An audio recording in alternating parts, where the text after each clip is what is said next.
Well, hello everyone, this is Mariana, and today I am here to record yet another book haul. I should not have bought all these books in the past couple of months, but I did. So let's just accept that and move on.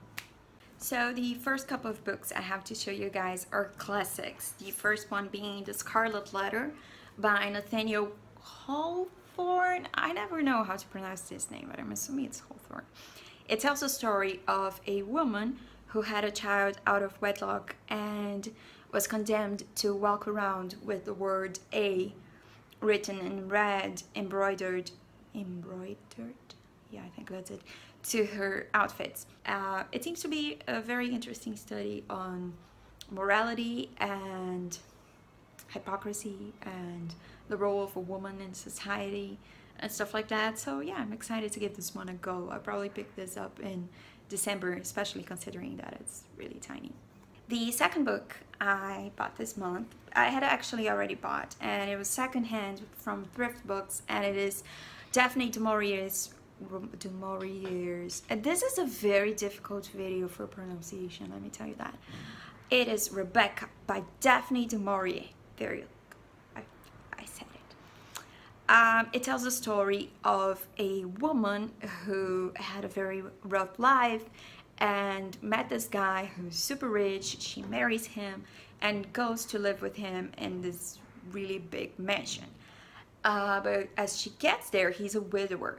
As she gets there, she finds out that their relationship is going to be haunted by a ghost, which I don't know if it's a figurative or just a real boo ghost, but yeah, there's a ghost and it's spooky and it's a huge classic. I know so many people here on BookTube who love Daphne du Maurier, so I'm very excited to give this one a try. I intended to read this in October, but life happened, as it often does, and I ended up not reading it, but yeah, it sounds really, really interesting. Next, also spooky, also from thrift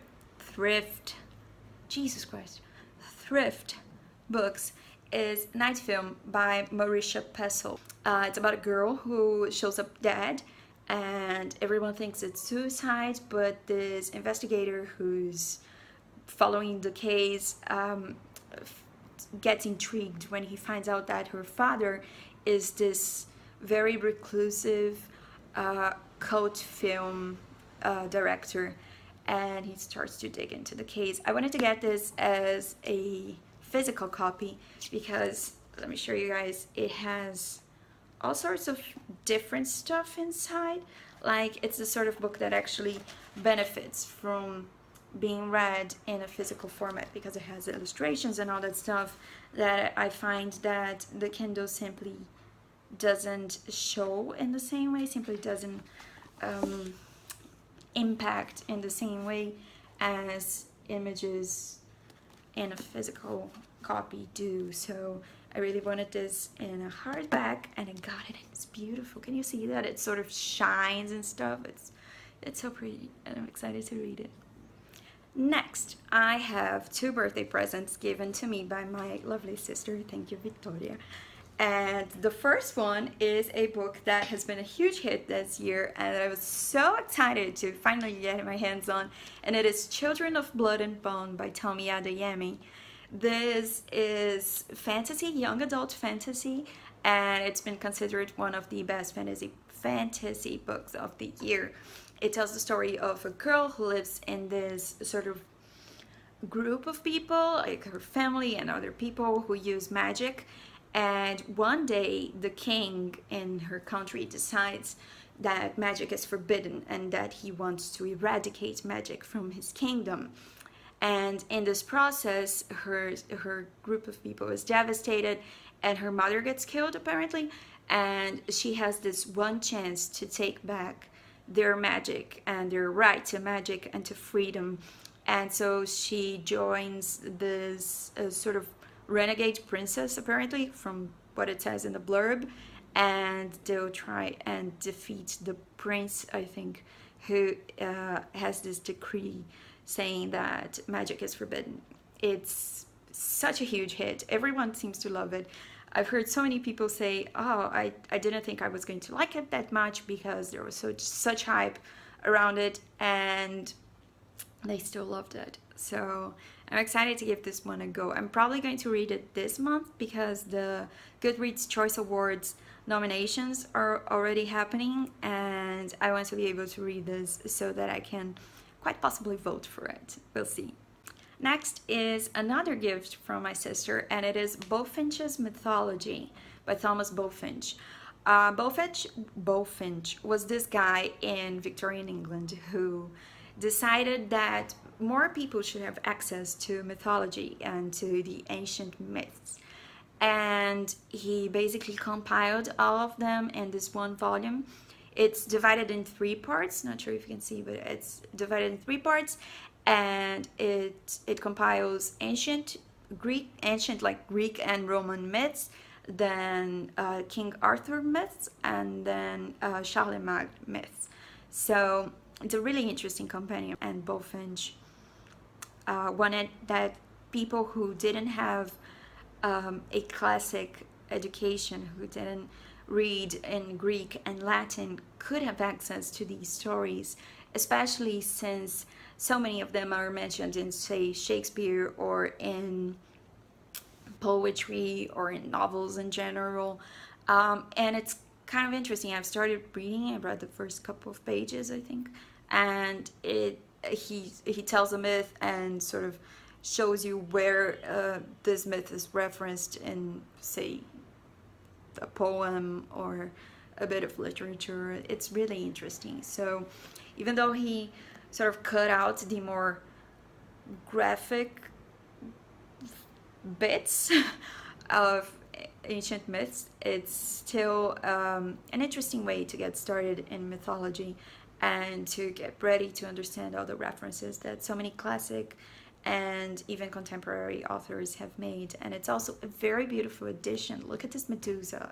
She has these red eyes. I'm not sure if you can see it. And there's this golden, I don't know how you guys call it in English. In Portuguese, we call it lombada. Like the pages are tinted gold, and it's so pretty. The next book I have to show you guys, I also bought secondhand, and it is also in pristine condition, and it is The Lowland by Jhumpa Lahiri. Jhumpa Lahiri won, I believe she won a Pulitzer for The Namesake, her other book, but Lowland tells the story of 2 brothers growing up in India during the partition, and one of them sort of decides to keep his head down and keep a low profile and live his life as if things weren't bothering him, and the other one becomes very involved in this political turmoil and joins this sort of this group fighting for a cause and stuff. And basically we follow how their lives affect each other and the lives of those around them. So I've heard so many great things said about this book, and I'm excited to give it a try. It's also a very beautiful edition, and yeah, Jhumpa Lahiri is a very renowned author, and I haven't read anything by her yet, so I hope this one makes me a fan of her.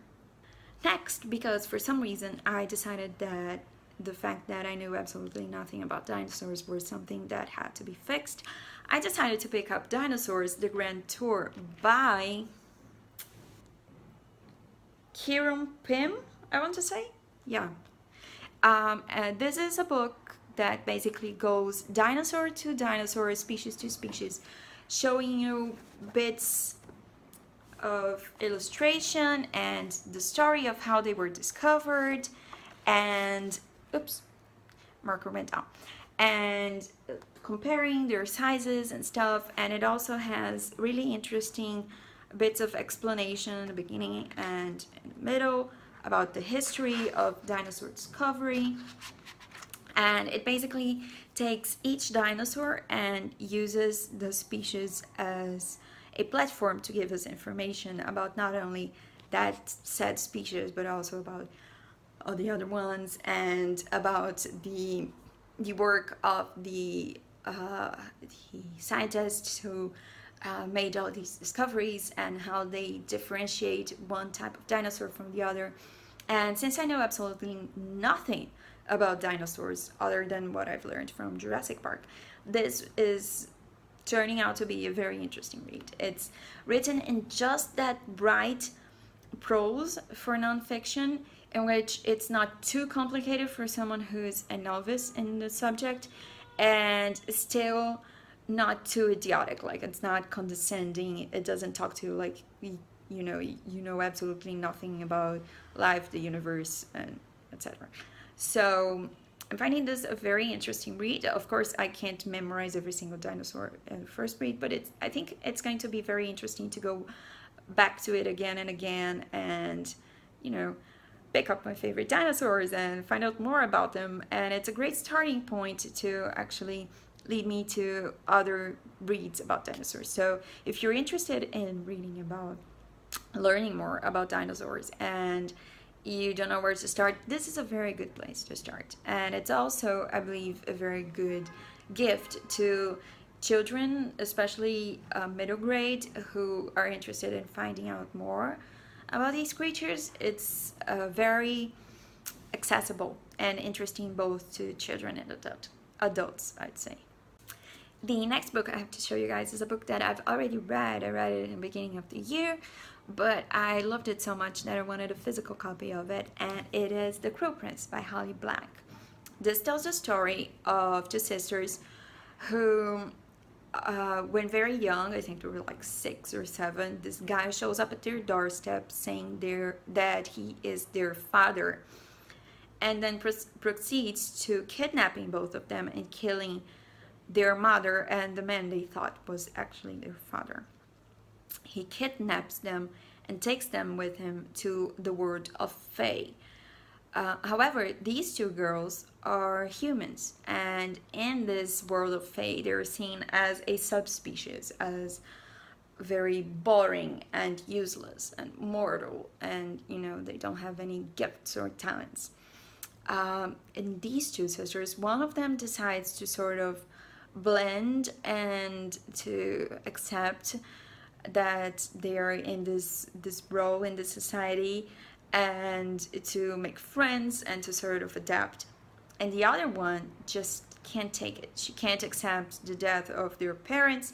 She can't accept that she was kidnapped and is forced to be away from her real world, and she decides to get involved in lots of political intrigues as a way to get her revenge and get leverage, and to actually find a place in this world in which she has power and isn't just a pawn to be used by her father.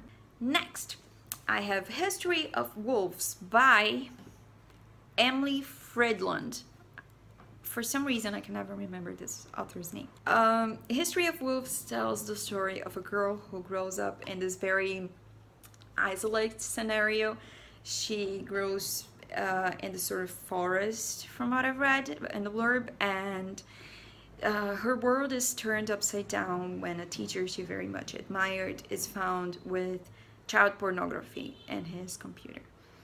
She's then moved from one part of this place to another. I think it's a lake or something, and she starts making decisions that look very tiny in her everyday life and in the context of her routine, but that will have great impact in her future. From what I've heard, this has beautiful writing and it's a heartbreaking story, and it was nominated to the Booker, which is always an interesting way to find out more books, especially literary fiction. So this was very, very cheap on Amazon, and I decided to pick up a copy. History of Wolves. And last, I can't believe I have finally made it to the end of this pile, is the first book in the subscription box by Intrínseca, this Brazilian publishing company. And it is I'm going to translate the title, okay? It's originally French and this copy is in Portuguese, but it's the equivalent to The Disappearance of Stephanie Mailer, and it's by this author called Joe Dicker. From what I've heard, he has other books translated to English, but this one, I checked it on Goodreads, and all the editions that were listed were either in Portuguese or in Spanish or in French. Joe Dicker is from Switzerland, and I think other books of his have been translated to English. So if you're curious, you can check that one out. This is a beautiful, beautiful edition. I cannot even handle the beauty of it. And the story is so interesting.